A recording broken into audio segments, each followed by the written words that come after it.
Hello and welcome. This is the news on NTA International, reaching you live from Abuja, Nigeria's capital. You can watch this news on Vision TV 24/7 and other social media platforms displayed on your screen. My name is Justin Bemunye and Franklin Efe is our sign language interpreter. First, let's look at the headlines. Nigeria explores partnership with Qatar in arts and cultural exchange to create better opportunities for Nigerians. National Emergency Management Agency partners train stakeholders on 2024 flood mitigation. Plus, Vietnam's capital city, Hanoi, experiences poor visibility from vehicular and industrial pollution.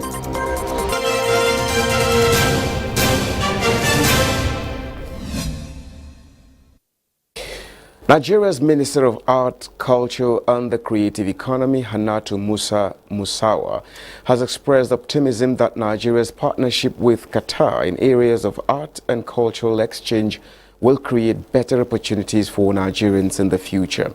The minister made this known in Doha during a state visit to Qatar with President Bola Ahmed Tinubu and some other cabinet members. Musawa stated that the visit, which included a tour of the spectacular National Museum of Qatar, highlights the importance of culture and heritage in nation building, which underscores Nigeria's commitment to revitalizing the country's museums and monuments. To do a national museum and a number of other museums all over Nigeria and a number of museums even within some of our missions abroad. So this has been a great inspiration, and I can see where we can tap into the wealth of knowledge of what they have done here in Qatar and to be able to add value to the arts, culture and creative economy within Nigeria. Also noted that Nigeria-Qatar collaborations is key to the future. Now, the European Union Council and Parliament has reached a provisional agreement to ban the entry of products made with forced labor into European single market. The thinking is that companies which exploit innocent forced workers must be put out of business. Kolo Mohammed tells us more. The agreement clarifies the different responsibilities of the EU Commission and member states in identifying companies exploiting forced workers and banning their products. The deal intends to break the business model of these companies. With this regulation, European Union intends to make sure there is no place for these products on a single market, whether they are manufactured in Europe or abroad. The bans will be enforced on goods made outside the EU by forced labor and on products manufactured in the EU with parts made abroad by forced labor. We will propose a ban on products on our market that have been made by forced labor, because human rights are not for sale at any price. The provisional agreement still needs to be formally approved by the European Parliament while the Council ensures its enforcement. The upcoming law comes after a United Nations report warning that more than 50 million people worldwide have been forced into modern slavery. The European Union has been working to minimize irregular migration into its member states, as these movements are believed to hand victims absence of humanitarian rights, access to basic necessities of life, with increased results in forced labor. Kolo Mohammed, NTA News. We now move to Haiti, where gunmen made an effort to take control of the country's main international airport, exchanging gunfire with police and soldiers. The airport was closed when the attack occurred, with no planes operating and no passengers on site. The attack occurred just hours after authorities in Haiti ordered a nighttime curfew following violence in which armed gang members attacked the two biggest prisons and freed thousands of inmates over the weekend. The government said it would try to track down the escaped inmates, including from a penitentiary where the vast majority were in pre-trial detention, with some accused of slayings, kidnappings and other crimes.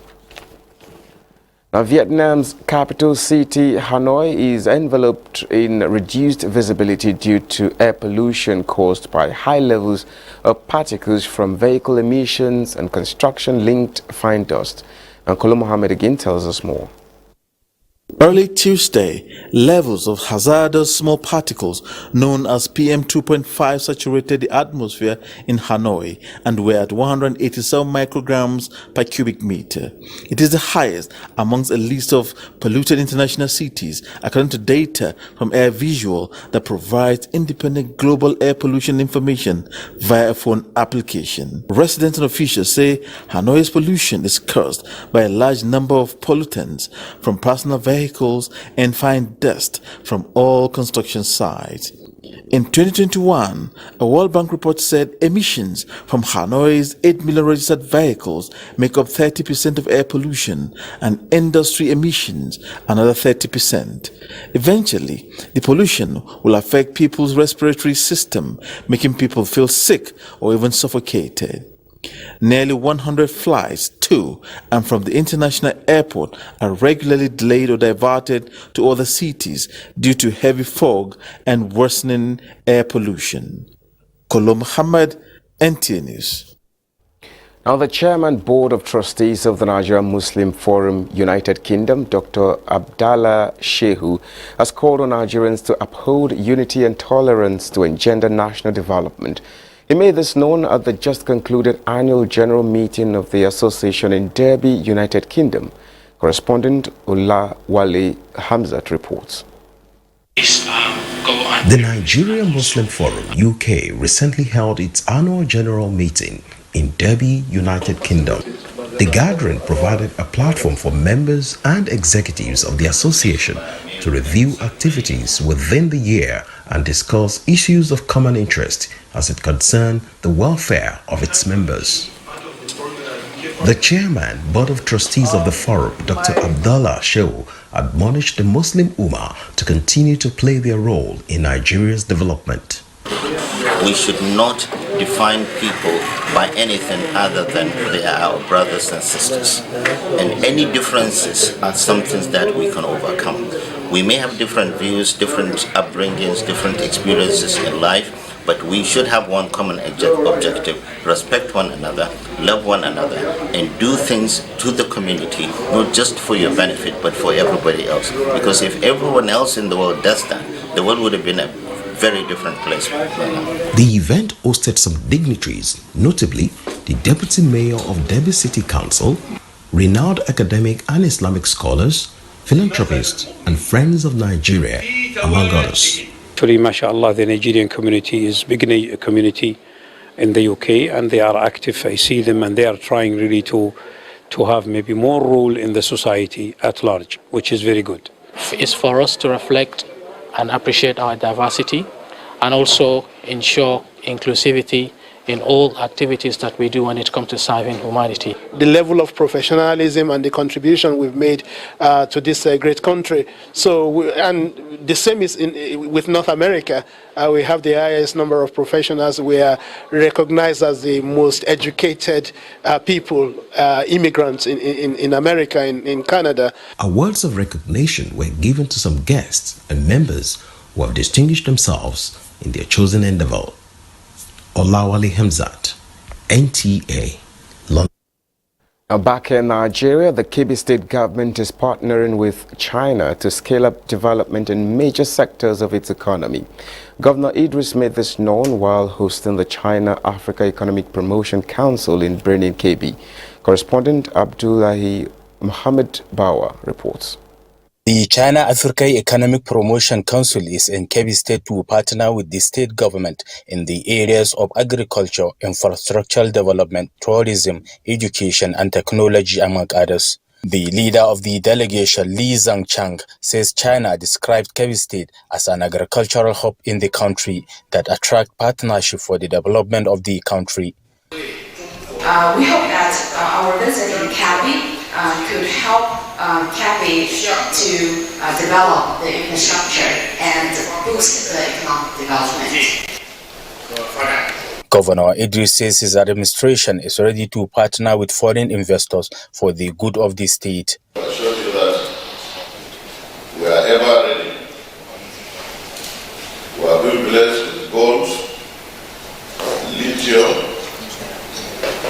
gypsum, consolite, and so many other natural resources. The partnership is expected to kickstart once the arrangements are completed between the state and the team.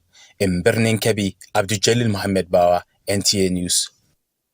There is a renewed advocacy for an end to all forms of discrimination against the rights of persons living with HIV and AIDS in Nigeria and across the globe. Now, this came to the fore at an event to commemorate the 10th anniversary of UN AIDS Zero Discrimination Day held at the UN House in Abuja. Chukunonso Wabweze reports. I was diagnosed with HIV in 2005. A year after, I was diagnosed with TB. That was the worst nightmare. The experience of Aaron is what most, if not all, the people living with HIV and AIDS go through daily in our society. The engagement by these stakeholders to mark the 10th anniversary of UNAIDS Zero Discrimination Day is to reawaken solidarity and awareness campaign on the dangers of stigma and discrimination against persons living with HIV and AIDS. We've made progress in reducing new infections, so that is zero new infection. There's no doubt about that. In a country like Nigeria, new infections have declined by about 40%. We all each have an individual responsibility to call out discrimination, stand in partnership with our brothers and sisters, and be those voices for those who may be voiceless. With about 18 states in Nigeria yet to domesticate the 2014 HIV/AIDS Anti-Discrimination Act, the Speaker House of Representatives Tajuddin Abbas in a message called for a stronger collaboration and commitment among relevant key players in addressing the scourge of stigma and discrimination. Possess the agency to effect tangible and measurable change aimed at dismantling the structures of discrimination that persists in our society. For the remaining 18 states that are yet to domesticate the anti-stigmatization and discrimination law, we've taken note of them, and I want to reassure this team that we will be out there engaging these states and lobbying, using National Assembly to lobby the state legislators to make sure that these laws are passed. Zero Discrimination Day is observed 1st of March annually to draw global attention to the need to eliminate all forms of discrimination against persons living with HIV and AIDS. This year's theme is to protect everyone's health, protect everyone's rights. Chukunonso Wabweze, NTA News. The 2024 World Wildlife Day, with the theme Connecting People and Planet, Exploring Digital Innovation in Wildlife Conservation, bears special significance, particularly for Nigeria, and recommendations of the International Consortium for Combating Wildlife and Forest Crimes Toolkit Assessment. Charles Alpha reports that the theme reveals a greater need for to reinstill love for nature and enforcement of laws on wildlife crimes as the Ministry of Environment and partners commemorate the day in Abuja. People everywhere rely on wildlife and biodiversity-based resources to meet daily needs such as food, fuel, medicines, housing, and clothing. But their gradual disappearance puts man and his environment in great danger. To raise awareness on the wide range of economic, environmental, and social impacts, the Ministry of Environment, United Nations on Drugs and Crime, FAO, the US and UK embassies, as well as the German government, were in Abuja, Nigeria, to mark the day, to deliberate and reflect on planets and biodiversity. Their convergence is equally to underscore the pivotal role technology can play in enhancing conservation efforts that will forge deeper connection between humanity and nature. Together, let us strive to bridge the gap between humanity and nature, recognizing that our fate is tied down with the well-being of the natural world. The assessment examines institutional capacities of specialized law enforcement. Certainly should have an important role. It's welcome, but we feel that could be strengthened. We applaud and join the commitment of the Nigerian government to end Nigeria's role as a transit country for the illegal wildlife trade. World Wildlife Day, celebrated every 3rd of March, presents an opportunity to celebrate the many beautiful and varied forms of wild fauna and flora, and how leveraging digital solutions can address challenges in the ecosystem. Charles Alpha, NTA News. You're watching the news on NTA International. We take some messages now, more reports. In the process of producing 1 million tons of rice within the next 3 months, following dry season, inputs to farmers under the National Agricultural Growth Scheme to guarantee food security in the country. Minister of Agriculture and Food Security, Abubakar Kyari, stated these at the resumption of the House of Representatives sectoral debates devoted to seeking solutions to challenges in the agriculture sector. Maize is not as much as rice in the dry season, but we intend to cultivate about 55,000 hectares, which will impact 110,000 farmers and a yield of 220,000 metric tons. Cassava also is 35,000 hectares with 70,000 farmers and a yield of 525,000 tons. So we're looking at a total of 250,000 hectares of rice for the dry season, which will mean impacting on 500,000 farmers and which will have an estimated yield of 1 million tons. The minister also emphasized the need for mechanization of the agricultural value chain as a long-term measure for food security. This is something that is a huge setback for us as a country. We are under-tractorized. Today, I'm not too sure if we have 5,000 tractors working. We need over 72,000 with what we have in terms of arable land space. I have identified 4 critical levers for improving food security: increasing per capita consumption, raising production yield, curbing food price inflation, and reducing reliance on food import. Now, state governors have pledged to give maximum support for the reactivation of extension service delivery in the country. Now, this came to the fore at a sensitization workshop on the proposed bill in Abuja. State commissioners of agriculture representing their state governors observed that lack of an efficient and effective extension service delivery system is one of the major reasons for low production. So for us to gather here today to revitalize the agricultural extension service provision in Nigeria is a very good thing, and it's coming at the right time when the country is facing serious problems as far as rising food costs as well as food shortage. So if extension is not properly catered for in terms of funding, in terms of other forms of resources that are required to drive extension in Nigeria, we will continue to face the food security situation, which didn't start today. Executive Director, Women Affairs, Women Farmers Advancement Network Icon 2, Salamatu Garba, says research is carried out regularly in the agricultural sector, but outcomes of the researches are not being translated to action on the farms.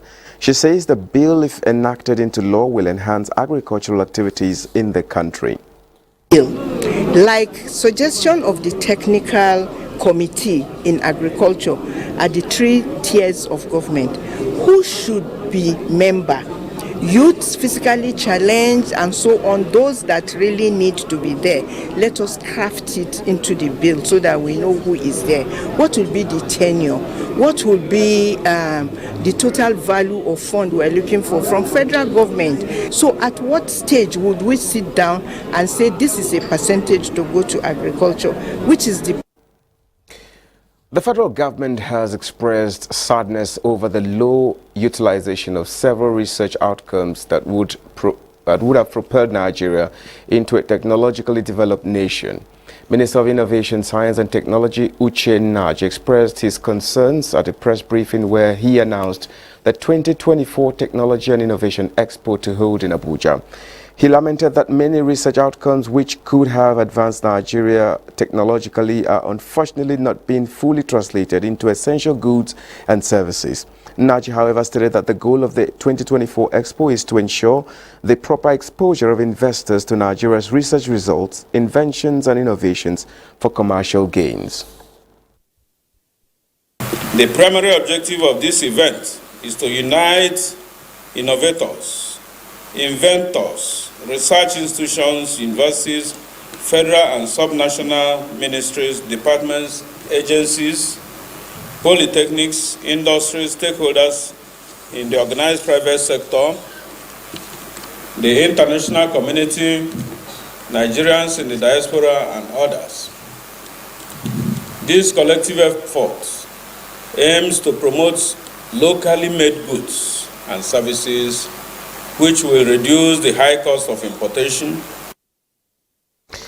The minister further confirmed that this year's edition of the Expo will be held from Monday 11th to Friday 15th in March at the Eagle Square, Abuja, with the theme NTAi, Solution to National Economic Challenges. Now, in keeping with its mandate of ensuring that vulnerable Nigerians are prevented from flood devastation, the National Emergency Management Agency, NEMA, in collaboration with UN OCHA, has commenced a 5-day trainer workshop on disaster information management. The training drew participants from intervening agencies for effective 2024 flood mitigation. Ilyasu Yakubu reports. Although the 2024 seasonal climate predictions suggested a late onset of rain across the country, especially in the north-central states, notwithstanding, NEMA is putting in place early mitigation strategies to tackle the unexpected hazards. These trainers workshop represent a significant opportunity for them to enhance their skills and knowledge in managing critical information during the time of disaster.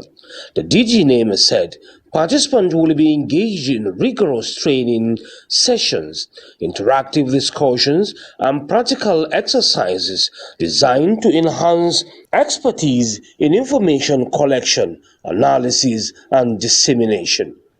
The knowledge and skills that will be acquired will not only benefit individual participants, the DG NEMA said, but will also have a far-reaching impact on the communities, particularly in vulnerable and disaster-prone areas. Timely and accurate information is crucial in mitigating the impacts of disaster, saving lives and ensuring the well-being of affected communities.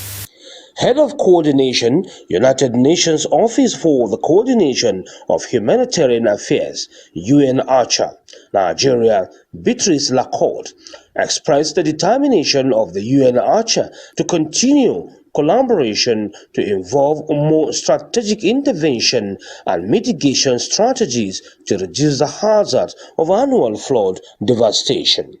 So we thank the DG for giving us this opportunity as OCHA to share our technical expertise in disaster risk management with NEMA. The 5-day training is expected to be instrumental to effective mitigation of the 2024 flood devastation. In Abuja, Ilyasu Yakubu, NTA News.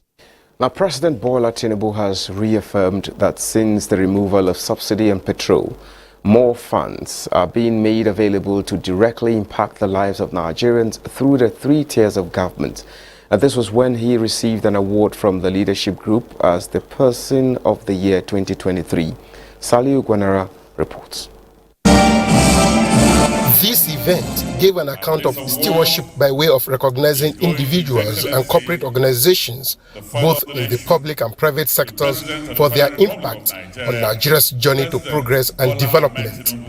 The country's helmsman, President Bola Tinubu, is one of such whose Renewed Hope initiative, particularly on investments in critical infrastructure and social security, caught the attention of the leadership group.